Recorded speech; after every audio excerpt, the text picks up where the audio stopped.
ایک خانقاہ میں پہنچا، اپنے سواری کے جانور کو استبل میں باندھ دیا اور دیگر ساتھیوں کے ساتھ مراقبہ کرنے لگا۔ کیونکہ یہ پہلے خانقاہی نظام جو ہوتا تھا، ایسی بلڈنگ جس میں بندہ داخل ہو کر باہر نہیں نکلتا تھا، وہ ایک دن کے لیے نہیں ہوتا تھا، وہ 3 4 سال تک وہاں پر ہی رہنا ہوتا تھا۔ وہاں پر کوئی چیز اس کی نہیں ہوتی تھی، وہاں پر جو آ جاتا وہ سب میں تقسیم ہو جاتا تھا، اگر سوکھے ٹکر بھی ہوتے وہ بھی تقسیم ہو جاتے تھے۔ خانقاہی نظام اس کو کہا جاتا ہے، جہاں للہ فی اللہ اللہ واسطے بیٹھنا ہے۔ یہ ہمارا خانقاہی نظام نہیں ہے۔ یہاں پر ہم آتے ہیں، آدھے گھنٹے بعد ہمیں اور بہت سے کام ہوتے ہیں۔ وہاں پر کام صرف ایک ہی ہوتا تھا کہ ہم نے ریاضت عبادت کرنی کیسے۔ تو اس لیے خانقاہی نظام میں کوئی چیز اپنی نہیں ہوتی، ہر شے وقف۔ کوئی کسی کو چیز لے کر چلا بھی جائے تو کوئی لڑائی نہیں، کیونکہ اپنی ہے ہی نہیں۔ جو بھی چیز ہے وہ سب کی ہے، کوئی بھی پہن سکتا ہے۔ تو کہتے ہیں ایک صوفی گشت کرتے کرتے ایک خانقاہ میں پہنچا، اپنے سواری کے جانور کو استبل میں باندھ دیا اور دیگر ساتھیوں کے ساتھ مراقبہ کرنے لگا۔ یار کی صحبت دفتر یا حرف سے پاک ہوتی ہے۔ یار کی صحبت دفتر یا حرف سے پاک ہوتی ہے۔ ایک تو ہم باتیں کر رہے ہیں، یہ بھی ہم بیٹھے ہوئے ہیں، آپ میری صحبت میں بیٹھے ہوئے ہیں، میرے ساتھ بیٹھے ہوئے ہیں، ہم باتیں کر رہے ہیں۔ اگر ہم باتیں نہ بھی کر رہے ہیں تب بھی یہ صحبت فائدہ دیتی ہے۔ لازمی نہیں ہو کہ آپس میں باتیں ہوتی ہوں، کسی اللہ والا کا بیٹھے رہنا یا اس کے سامنے بھی بیٹھے رہنا یہ کمال ہوتا ہے۔ اور میرے لیے سب سے مشکل کام یہی ہوتا تھا کہ اگر حضور قبلہ عالم خاموش بیٹھے ہیں تو ان کو دیکھ کر فیض لینا کیسے، تو وہ بول تو رہے نہیں، باتیں تو ہو نہیں رہی۔ اب وہاں پر اپنے دل کو ایک خیال پر رکھنا کہ فیض میرے سینے میں آ رہا ہے، یہ مشکل کام ہوا کرتا تھا۔ دوسرا وقت وہ ہوتا تھا کہ بعض اوقات آپ ہمارے سامنے سو جاتے تھے، اور ہم نے پڑھا ہوا تھا کہ پیر سویا بھی ہو تو اسے سویا نہ سمجھ، یہ نہیں کہ وہ سو رہا ہے، وہ جاگ ہی رہا ہے، اس لیے تو نے اسے سویا ہوا نہیں سمجھنا۔ ایک ہوتا ہے کہ پیر سویا ہوا ہے تو ہم آپس میں جو ہے نا کوئی گلا باتیں کرنی شروع کر دینے، وہ کہتا ہے پیر سویا بھی ہو تو اسے سویا نہ سمجھ۔ اکثر اوقات ہوتا ہے نا، ہم تو آپس میں ویسے بیٹھ جاتے ہیں نا تو گلا کر لینے نا، کہ بیٹھ گئے ہیں تو آپس میں گلا کر لینے پہ شغل مذاق ہوتا ہے۔ وہاں پر ایسا نہیں ہوتا، پیری مریدی میں ایسے کام نہیں ہوا کرتے، بلکہ پیری مریدی میں مذاق تو ہوتا ہی نہیں نا، مزاح بھی بہت کم ہوتا ہے۔ پیری مریدی میں ذکر فکر کی باتیں زیادہ ہوتی ہیں، وہاں پر ایسے معاملات نہیں ہوتے۔ تو جب پیر سویا ہو تو اسے سویا نہ سمجھ، کہ تو سمجھ رہا ہے کہ اب جو مرضی کرنا ستا دے ہوا ہے۔ جب ہم اس طرح لے لیتے ہیں تو پھر ہم اسے سمجھتے ہیں کہ جب اللہ کریم جاگ رہا ہے تو ہمیں ہمیشہ جاگتے ہی رہنا ہے، ہر وقت میں شریعت کے مطابق ہی رہنا ہے۔ کیونکہ فنا جو مجاز سے ہم حقیقت کی طرف جائیں گے تو پھر ہمیں سمجھ آئے گا کہ مجاز حقیقت کی طرف لے کر کیسے جاتی ہے۔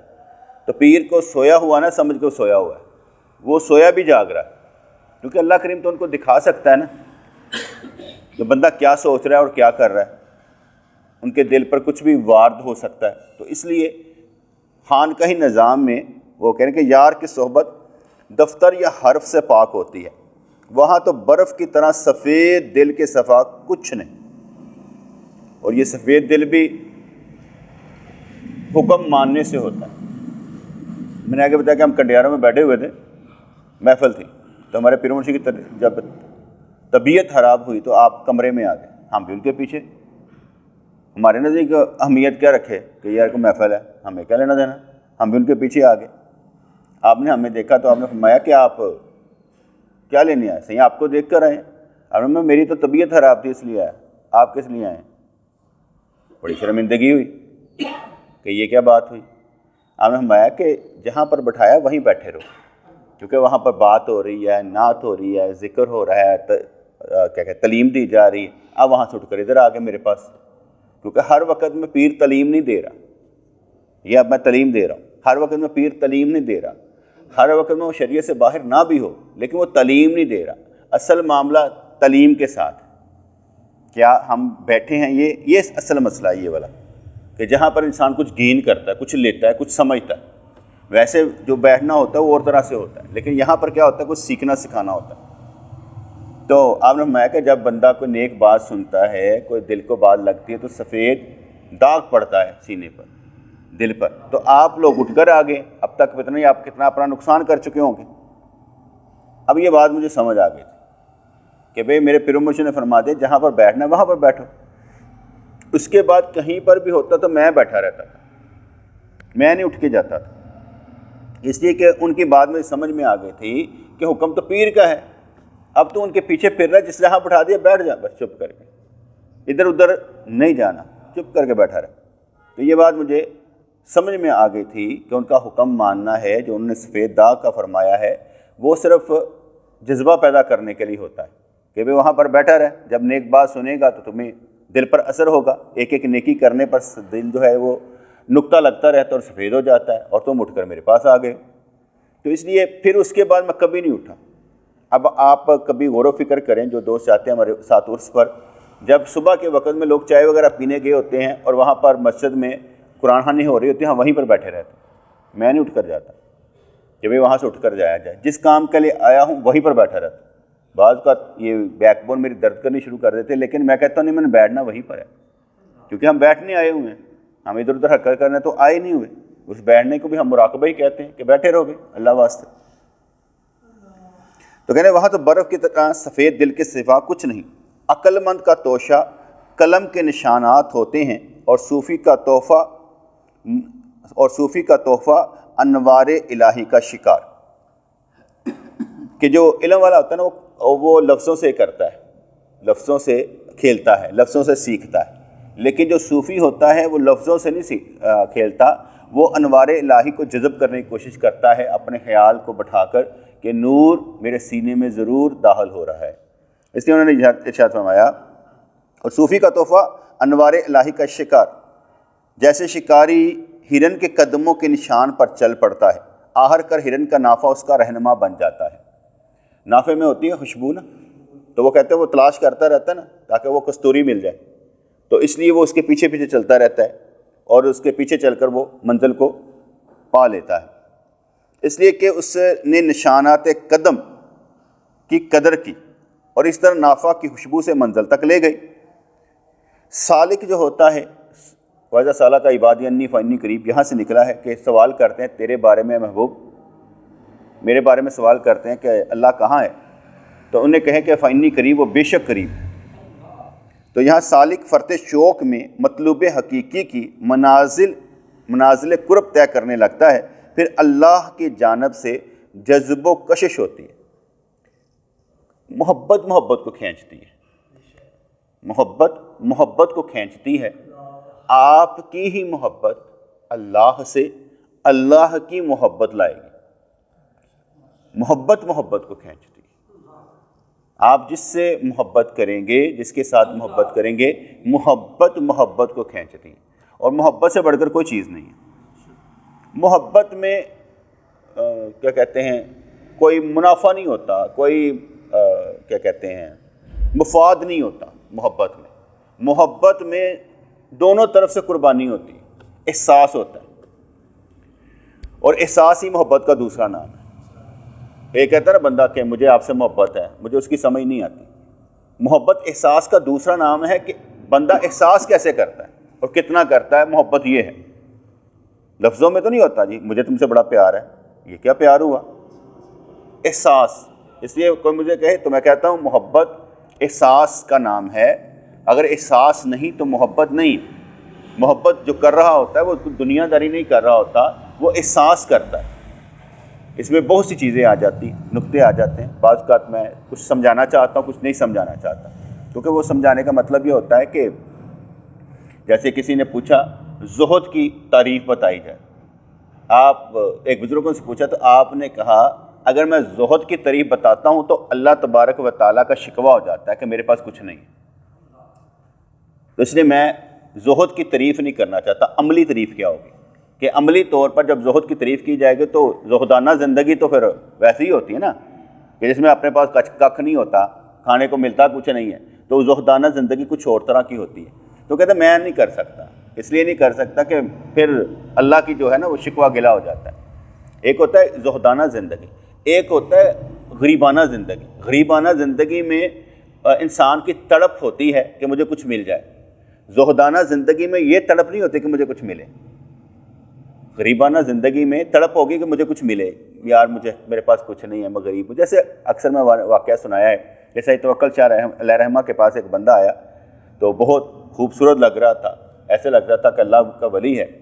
تو کسی نے کہا حضرت اس نے لگتا ہے دنیا چھوڑ دی ہوئی ہے. آپ نے فرمایا نہیں، اس نے دنیا نے نہیں چھوڑی، دنیا نے اس کو چھوڑ دیا ہوا. تھوڑی دیر گزری تو حضرت صاحب نے پوچھا کیسے آنا ہوا؟ تو کہنے لگا آپ میرے دعا کریں، میری ذرا دنیا تنگ ہو گئی ہے، رزق تنگ ہو گیا، دعا کریں کہ میرا رزق بڑھ جائے. آپ نے فرمایا اس نے دنیا کو نہیں چھوڑا، دنیا نے اس کو چھوڑا ہے. اس لیے غریبانہ زندگی اور ہوتی ہے، زہدانہ زندگی اور ہوتی ہے. زہدانہ زندگی اللہ واسطے ہوتی ہے. نقطہ جو میرے ذہن میں آیا تھا وہ یہ تھا، اپنی عزت بچانے کے لیے کام کرنا کچھ اور ہوتا ہے اور اللہ کی محبت پانے کے لیے کام کچھ اور ہوتا ہے. ہم لوگ اکثر و بیشتر اپنی عزت بچانے کی کوشش کرتے ہیں، کوئی الزام نہ لگ جائے، اور اللہ کی محبت بچانے کے لیے ہم الزام کی پرواہ نہیں کرتے. بات سمجھ میں آئی کہ نہیں آئی؟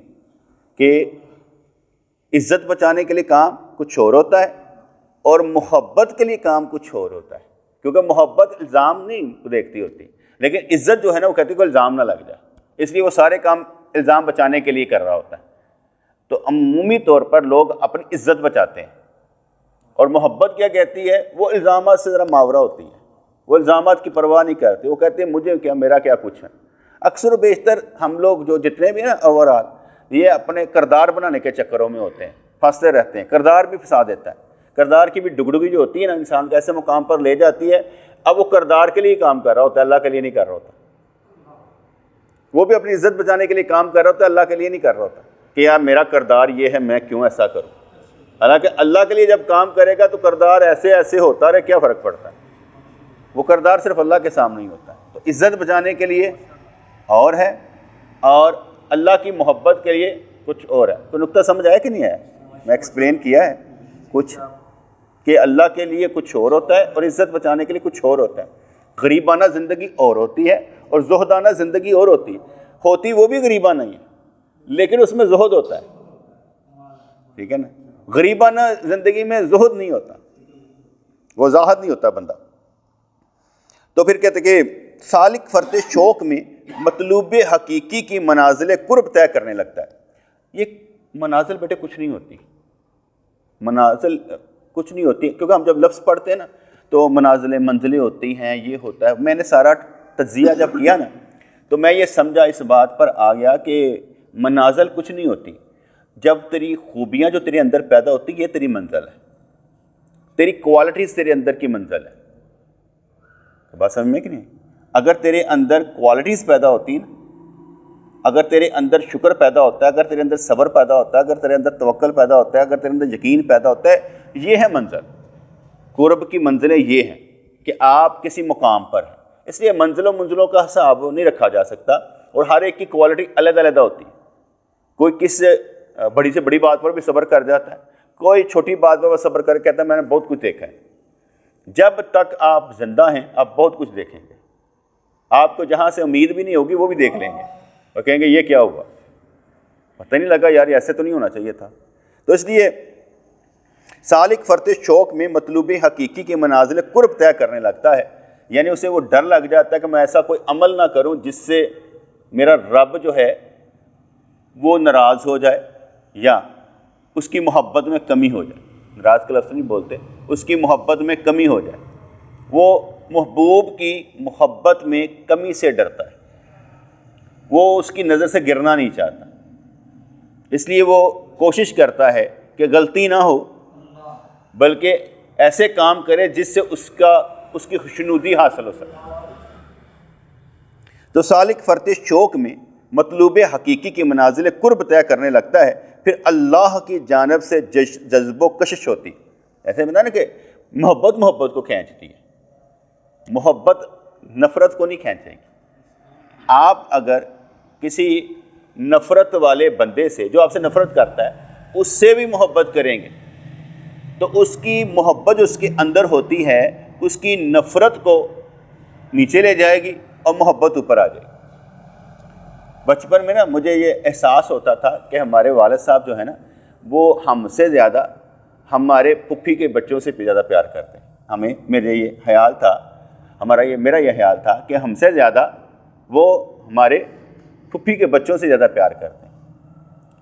مثال ہے کہ میں کیا کہتے ہیں اپنے پھپھی کے بیٹے کا نا وہ ہاتھ میں روڑا نا تو اس کے باپ نے مجھے تھپڑ مار دی۔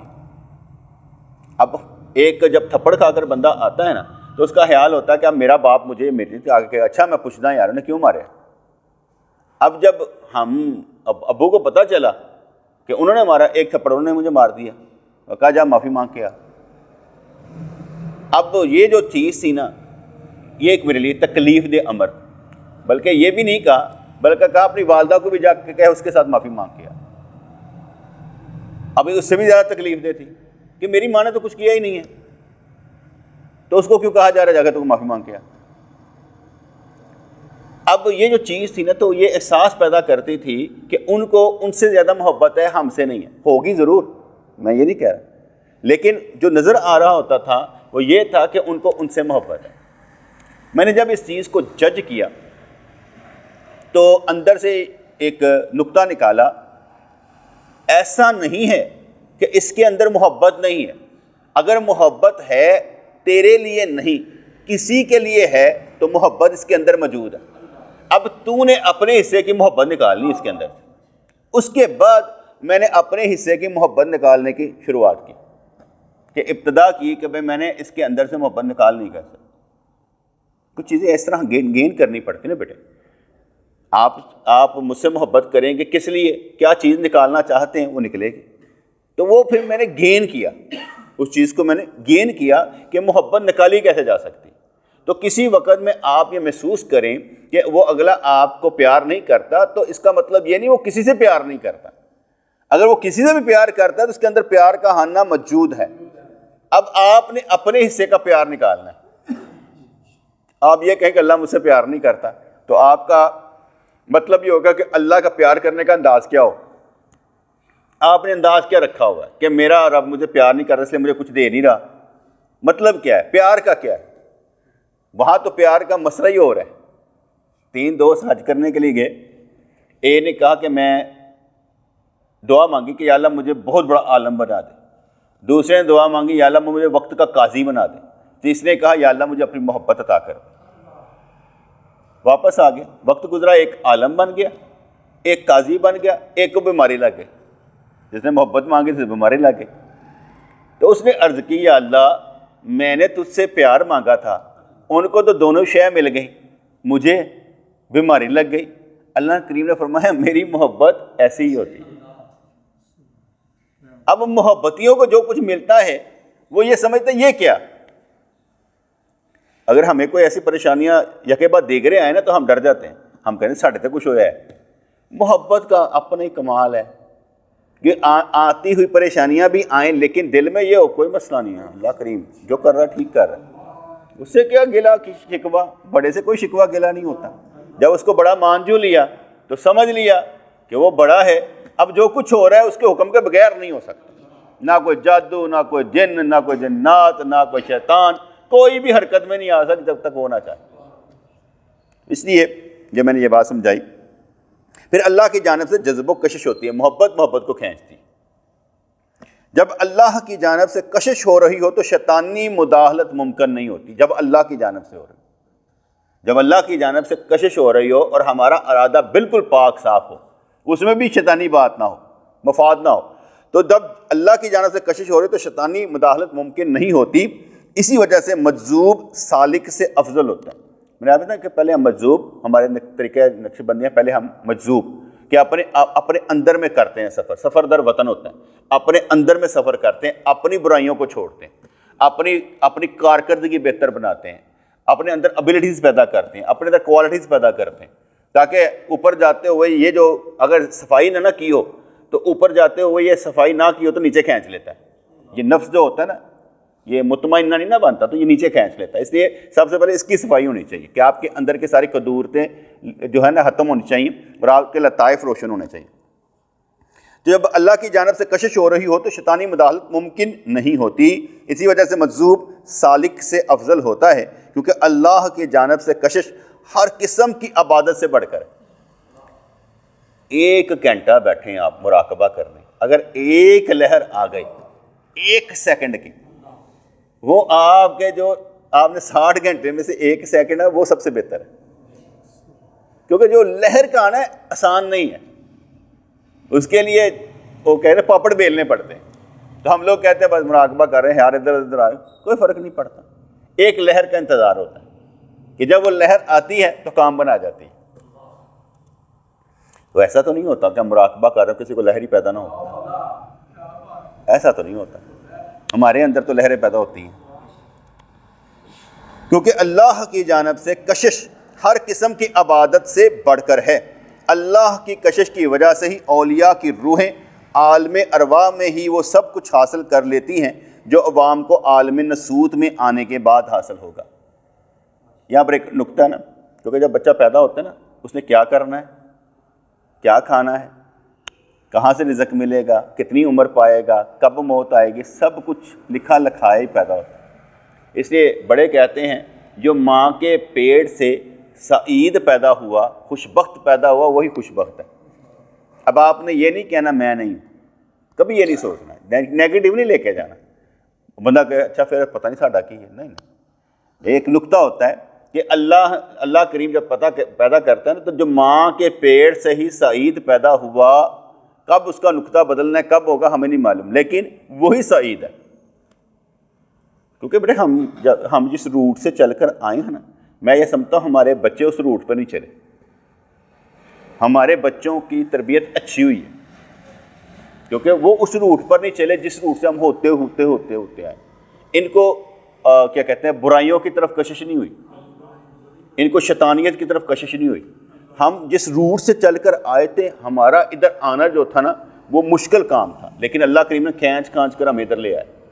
ان کو تو سمجھ دو پیدا ہوتے ماحول اچھا مل گیا نا, کوئی ایسی چیزیں نہیں تھیں جن میں ان کو پریشانی ہوتی, ان کو سکون مل گیا, اس لیے یہ اس روٹ پر نہیں چلے. ہمیں بہت سی کہتے برائیاں دیکھ داکھ کر سمجھ کر ادھر آنا پڑا, کھینچ کر ادھر لایا گیا. تو اللہ کی کشش کی وجہ سے اولیاء کی روحیں عالم ارواح میں وہ سب کچھ حاصل کر لیتی جو عوام کو عالم نسوت میں آنے کے بعد حاصل ہوگا. وہ کہا جاتا ہے نا کہ جس کی عالم ارواح میں محبتیں تھیں اسی کی دنیا میں بھی ہوں گی. جو وہاں پر روحیں ملی ہوئی تھی وہ یہاں پر بھی ایک دوسرے کو پہچان لیں گے, پتہ نہیں لگے گا. ہماری روحیں ملی ہی ہوں گی بیٹے, اوپر ہماری روحیں ملی ہی ہوں گی نا, تو یہاں پر پہچان لیا. اب اس میں بہت سی چیزیں سوال پیدا ہو سکتے ہیں, اس کا مطلب کوئی چلا گیا, کوئی آ گیا, پہچان یہ بعد کی بات ہے. میرے نبی نے فرما دیا کہ جو عالم ارواح میں پہچان تھی وہ دنیا میں بھی پہچان. اب وہ 1 منٹ کی ہو کے 10 منٹ کی ہو کے پوری زندگی کی ہو معلوم نہیں ہے, لیکن ہے ضرور. اچھا بندہ وہی ہوتا ہے, کامیاب بندہ وہی ہوتا ہے جو ایک نقطہ کریٹ کر لیتا ہے نا. ایک نقطہ, جیسے میں نے آگے کہا, میں نے اپنے پیر و مرشد کو اختیار دیا جو مرضی کر لیں, بس میں آپ کا ہوں, میں کوئی گال ہی نہیں کرنی. تو اس نقطے میں کیا ہوتا ہے کہ اختیار دے دیا گیا. اب اختیار سے ہم باہر نہیں ہیں, جو مرضی کریں پھر کیا فرق پڑتا ہے. کیونکہ جب کسی کو اچھا سمجھ لیا تو اس کا مطلب ہے کہ اوتھے ہی مارے گا تو پانی تو ملے گا, اوتھے نہیں مارے گا تو پانی بھی نہیں ملے گا. تو کہتے ہیں جب مخلوق کے پیدا کرنے پر مشورہ ہو رہا تھا تو فرشتوں نے تخلیق انسان اور اس کی خلافت کے خلاف مشورہ دیا.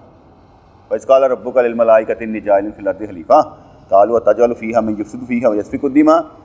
تو اولیاء رحمۃ اللہ علیہ کی روحیں چونکہ قدرت کے سمندر میں غرق تھی اور منشاء الہی سے واقف تھی, انہوں نے فرشتوں کی مشورے کی ہنسی اڑائی کیونکہ اللہ کے اعمال کے نتائج کا انہیں علم تھا. فرشتوں کو نہیں علم تھا. عالم نسوت میں آنے سے قبل ہی انہوں نے چیزوں کا مشاہدہ کیا ہوا تھا اور ان کی کیفیت سے واقف تھے, اور روح اعظم میں سب کا اشتراک ہے, لہذا تمام اولیاء در حقیقت متحد اور ایک ہیں. کیونکہ روحیں جو ایک دوسرے کو پہچانتی ہیں, اولیاء کرام کی روحیں ایک دوسرے کو پہچانتی ہیں, نیچے انبیاء کرام ایک دوسرے کو پہچانتے ہیں. تو وہ اس بات کو سمجھا رہے ہیں کہ وہاں پر ان کا اشتراک تھا, لہذا تمام اولیاء در حقیقت متحد اور ایک ہیں. جیسے ہم کہتے ہیں لا نفرق بین احد من رسل، کہ رسولوں میں فرق نہ کرو، لیکن ساتھ ہم کہتے ہیں تلک الرسل فضلنا بعضهم علی بعض، اللہ نے بعض کو بعض پر فضیلت دی ہے، ہم نے فرق نہیں کرنا لیکن فضائل بیان کرنے ہیں۔ اس لیے سب سے بڑے اور کیا کہتے ہیں امام الانبیاء ہمارے نبی ہیں، اجماع ہے کہ ہمارے نبی تمام نبیوں سے افضل ہے۔ ورنہ اگر ہم کہیں کہ لا نفرق بین احد من رسل تو پھر تو بات ہی ختم ہو جاتی ہے، پھر تو فرق نہیں ہے، پھر سب برابر ہو گئے۔ لیکن قرآن کہتا ہے تلک الرسل فضلنا بعضهم علی بعض، کہ ہم نے بعض کو بعض پر فضیلت دی ہے۔ اس لیے فضیلت کے وجہ سے ہمارے انبیاء تمام انبیاء کرام کے، ہمارے نبی تمام انبیاء کرام کے امام ہیں، جیسے خاتم النبیین بھی ہیں۔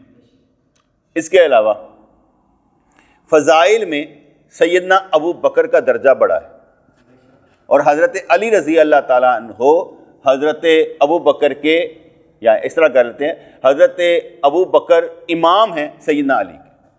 ہم ان کو غلام بھی نہیں نہ کہتے ہیں، لفظ اچھا نہیں لگتا کہ ان کو غلام کہا جائے، وہ سیدنا ابو بکر ان کے سیدنا علی کے امام ہیں، ٹھیک ہے، اس لیے ہم ان کو کہتے ہیں کہ ان کا درجہ بڑا ہے۔ امامت ابو بکر کا جو انکار کرے وہ مسلمان ہی نہیں، کیونکہ قرآن و سنت کو سب سے زیادہ جاننے والے خود صحابہ کرام تھے، اور جب صحابہ کرام نے مل کر اجماع کر لیا، اجماع صحابہ ہو گیا اور انہوں نے بیعت کر لی حضرت ابو بکر رضی اللہ تعالیٰ عنہ کی، تو اس کا مطلب ہوا کہ سارے قرآن و سنت پر ہی تھے۔ اب اگر ہم کہیں کہ امامت ابو بکر کس نص سے ہے، قرآن و سنت کے جاننے والوں کی نص سے، اس لیے وہ پہلے نمبر پر آئیں گے، اور سیدنا علی رضی اللہ تعالیٰ عنہ نے بھی ایسا ہی کیا اور آخر پر ان کی بیعت کر لی۔ کچھ کہتے ہیں 6 ماہ بعد، کچھ کہتے ہیں دوسرے دن یا تیسرے دن۔ تو تشخص کے اعتبار سے ان کی دوئی ہے، لیکن باطنی قوت کے اعتبار سے ایک ہیں، کیونکہ اللہ کا نور متعدد نہیں ہو سکتا۔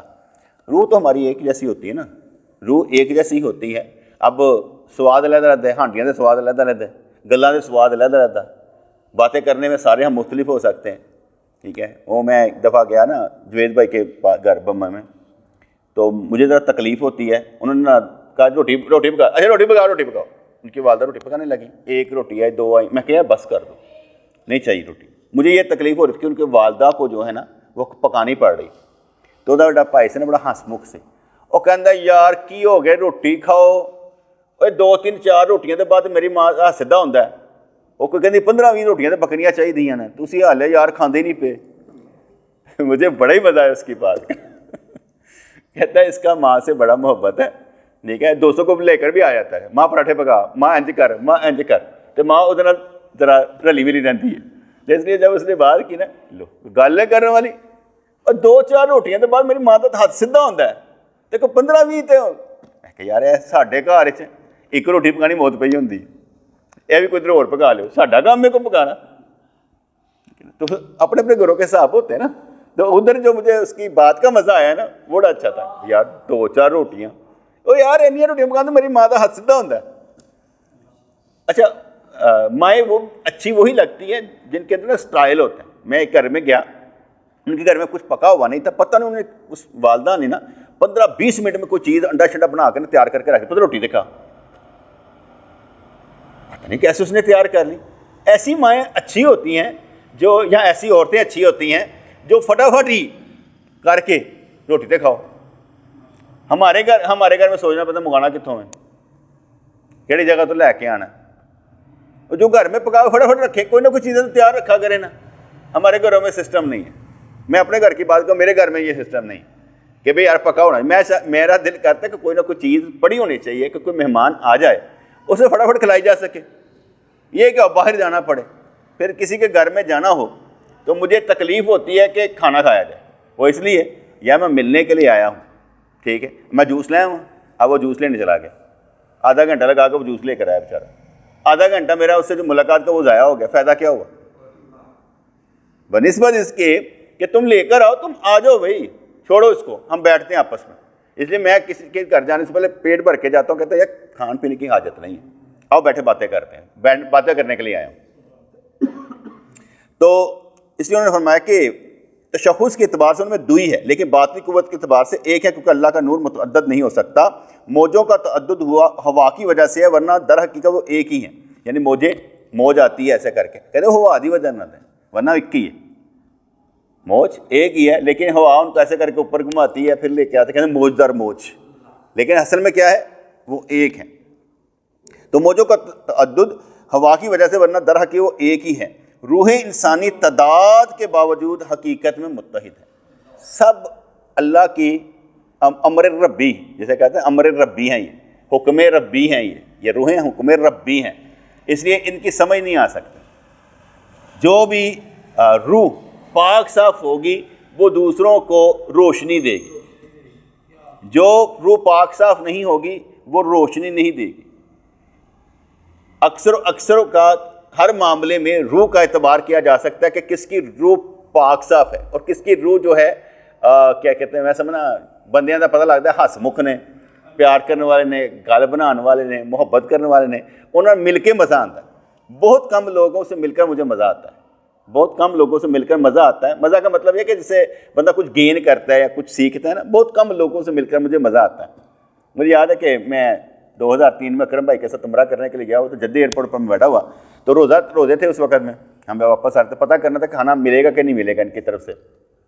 اکرم بھائی کو میں نے بھیجا کہ میں پتہ کر کے نظر، میرے ادھر بھی جگہ تھی تو ادھر بھی جگہ تھی، ادھر ہم نے بیگ رکھا ہوا تھا، ایک بندہ آیا پان کھا رہا تھا، وہ ادھر آ کے بیٹھا، میں کہ یار یہاں میرا دوست بیٹھا ہوا ہے، تو پھر ہی کہڑی گل ہے، آندا تو اٹھ جانا، کی ہو گیا؟ میں چپ کر گیا۔ اتنے میں ایک اور بندہ ہے، اس نے پینٹ شرٹ پہنی تھی، ٹائی پہنی تھی، لیپ ٹاپ پکڑا ہوا تھا، کہتا میاں سٹ ہے، میں یہاں پر بیٹھ جاؤں؟ میں نے وہ بیگ اٹھایا، میں کہتا بیٹھو۔ اب وہ طریقہ کار ہی ایسا تھا پیارا کہ بندہ کبھی میں نہیں جگہ دینی، بندہ کہتا بیٹھے جناب، کوئی ایسی بات نہیں۔ یہ ایک میں نے طریقہ سیکھا اس بات پر، اب میں نے کہیں پر بھی بیٹھنا ہو، حالانکہ جگہ حال ہی بڑی ہوئی ہے، لیکن کہیں بیٹھنا ہو نا، میں کہ میں بیٹھ سکتا ہوں، ہو سکتا ہے وہ مجھے پسند نہ کرو یہ یہاں پر بیٹھے، میں دوسری جگہ جا کے بیٹھ جاؤں گا۔ اس لیے پوچھنے میں کوئی حرج نہیں ہوتا کہ بھائی تکلیف ہوتی ہے، میں یہاں پہ بیٹھ جاؤں، اگلا بندہ کہتا ہے کہ جناب ضرور بیٹھیں، کوئی فرق نہیں پڑتا، موسٹ ویلکم۔ تو اس لیے طریقے سیکھنے پڑتے ہیں، کوئی محبتی ہوتے ہیں، کوئی دل خوش کرنے والے ہوتے ہیں، بہت سے لوگوں کی باتیں بڑی اچھی ہوتی ہیں کیونکہ وہ محبت سے باتیں کرتے ہیں تو باتیں بہت اچھی ہوتی ہیں۔ یہ باتیں کرنے کا انداز بھی کسی کو ہوتا ہے، ہر ایک کو نہیں ہوتا، نہیں تو ہر ایک دے نا کئی جڑے نا بیچارے پریشان حال ہی ہوتے ہیں۔ اب میں کئی باتیں نہیں نہ کرنا چاہتا کیونکہ کئی باتیں جو ہوتی ہیں وہ کئی باتوں میں کچھ ہو جاتا ہے نا، سارے تو اسی میں جان دیتے ہیں، وہ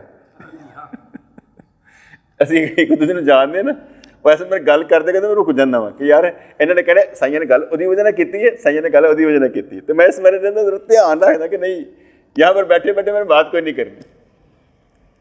میں مثال لکھ دیتا ہوں، سالک ہے نا ہمارے ساتھ گیا عمرہ کرنے کے لیے، جب سالک ہمارے ساتھ عمرہ کرنے کے لیے گیا نا، اس کی اپنی محبت تھی، ابو بکر میں وہ چیز نہیں تھی، روشنی نہیں تھی، جب وہ واپس آیا نا اس کے اندر بھی روشنی پیدا ہوئی، چمک پیدا ہوئی، یہ دونوں نے ایک قسم کا فیض لیا، ٹھیک ہے، اب وہ ہو یا یہ ہو ایک قسم کے برابر لگتے ہیں، پتہ لگتا ہے نا کہ ایک چیز انسان جو ہے نا سنجیدہ ہو جاتا ہے، ایک ہوتا ہے کہ وہ لاپرواہ ہوتا ہے، لیکن اس کے جانے سے اس پر جو اثر پڑا اس کے اندر بھی محبت پیدا ہوئی، تو یہ ایک قسم کا اثر ہو جاتا ہے، ٹھیک ہے۔ تو اب کیا ہوتا ہے کہ دونوں برابر لگتے ہیں، پہلے یہ ہوتا تھا نہیں سالک کیا بات ہے بھائی، اب ابو بکر بھی ہم کہتے ہیں ابو بکر بھی گریٹ ہے بھائی، کیونکہ ہوتا ہے، حالانکہ نواسا میرا دانیار ان کھ سمجھ نہیں آتی، پتہ نہیں پیو نے بن کے پایا ہوتا ہے، لیکن جب بندہ دیکھتا رہتا ہے محبت کرتا رہتا تو اثر ہوتا ہے، ٹھیک ہے نا دانیال۔ جب ہم اسکول میں جاتے ہیں تو کیا ہوتا ہے، اسکول میں پہلے دل نہیں لگتا، پھر دل لگنا شروع ہو جاتا ہے، پھر پڑھائی میں دل لگنا شروع ہو جاتا ہے، جب پڑھائی میں دل لگنا شروع ہو جاتا ہے پھر بچہ کامیاب ہوتا ہے، جب بیٹھا رہتا ہے نا بندہ تو پھر سمجھ آنی شروع ہو جاتی ہے، جب سمجھ آنی شروع ہو جاتی ہے نا پھر بندہ کہتا ہے کہ اب مجھے سمجھ آنی شروع ہوتا ہے، وہ گین کرنا شروع کر دیتا ہے، جیسے آج محمود بھی تھوڑا سا گین کرتا ہے، ورنہ یہ بھی ان میں سے نہیں تھا، یہ بیٹھ کیوں ہو جائیں گے سارے کے سارے۔ تو کہنے لگے کہ روح انسانی تعداد کے باوجود حقیقت میں متحد ہے، سورج کی روشنی کا تعدد مختلف قسم کے روزنوں کی وجہ سے ہے، یہ جو ہوتے ہیں نا کی ہوں نے یار کوئی کھڑکی تو روشنی آ رہی ہے تو کوئی کیا کہتے ہیں روشن دانہ تو آ رہی ہیں، مختلف روزنوں کی وجہ سے ہے، در حقیقت ایک ہی ہے، خدا کے نور میں تفرقہ ممکن نہیں، نور ایک ہی ہے۔ اللہ کے نور سے تو ہم سارے بنے، زمین آسمان سورج سب اللہ کے نور سے بنے ہوئے، ایک ہی نور ہے جو سب میں ہی کار فرما ہے۔ منزل میرے مقصد کی کعبہ ہے نہ بتخانہ، ان دونوں کے آگے چل اے ہمت مردانہ۔ آگے کہتے ہیں میں اسرار کی وضاحت کر دوں لیکن نہیں کہہ سکتا، میں اسرار کی وضاحت کر دوں لیکن نہیں کہہ سکتا، کیونکہ شاید سننے والے کا دل حاضر نہیں ہے۔ پورا حال بیان کرنے کے لیے صوفی کا حال بیان کرنا ضروری ہو گیا ہے۔ ظاہری صوفی بچوں کی طرح اخروٹ اور منقع سے دلچسپی رکھتا ہے، یعنی ظاہر ہے، تو اگر مرد ہے تو ان دونوں چیزوں سے گزر جا، روح کی منازل طے کرنے کے لیے ریاضت کی طرف توجہ کر۔ اگر تو کامیاب نہ بھی ہوا تو خدا کی مدد شامل حال ہو جائے گی، لیکن بس ظاہر کو غلہ باطن سے جدا کر لے۔ ویسے یہ باتیں سمجھاتے رہتے ہیں ہمارے لیے کہ ہم ایک ایک کر کے کچھ نہ کچھ سیکھتے چلے جائیں، کیونکہ کوئی نہ کوئی نقطہ جو ذہن میں آتا ہے نا، اس کا مطلب ایک روشنی ہوتی ہے۔ آپ کے روزانہ کے خیال آپ کی روشنی ہے، آپ کا نور ہے، جو آپ کو اچھا بناتے ہیں۔ بہترین خیال، بہترین الفاظ، یعنی آپ کہ کسی نے اچانک کوئی بات کہی ہے اور آپ نے اس کو اچھے طریقے سے ٹال دیا ہے، یہ آپ کی کوالٹی ہوگی کہ آپ نے برائی کو اچھائی سے ٹال دیا، قرآن پر عمل ہو گیا۔